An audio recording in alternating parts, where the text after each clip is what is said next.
Hi hello सर्वांना, स्वातंत्र्य दिनाच्या हार्दिक शुभेच्छा. तर आजच्या व्लॉगची सुरुवात झाली ते नेहमीप्रमाणे सकाळपासून.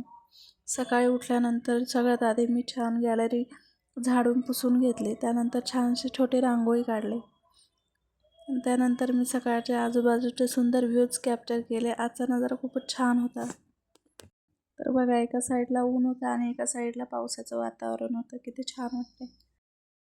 आणि रांगोळीमुळे गॅलरीचा लुक बघा किती छान वाटते. एकदम सुंदर असं छोटीशी रांगोळी काढली पण छान वाटते.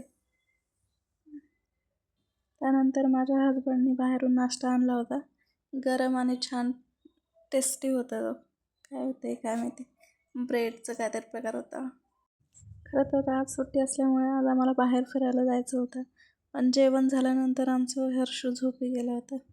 त्यामुळे मग आम्ही प्लॅन कॅन्सल केला. संध्याकाळी म्हटलं चला मॉलला जाऊ. तर मॉलला गेल्याच्या नंतर तिथे बघतो तर काय एवढी गर्दी, बापरे, ट्रॅफिकच भरपूर होती. त्यामुळे म्हटलं नको बाबा, आपण घरीच बरं आहे, आपण नंतर कधीतरी येऊ परत. गर्दीत जाण्यापेक्षा म्हटलं चला घरी जाऊ आपण. प्लॅनच कॅन्सल केला. तर व्हिडिओ आवडला असेल तर लाईक करा, चॅनलला सबस्क्राईब करायला विसरू नका. पुन्हा भेटू एका नवीन व्लॉगमध्ये. थँक्यू.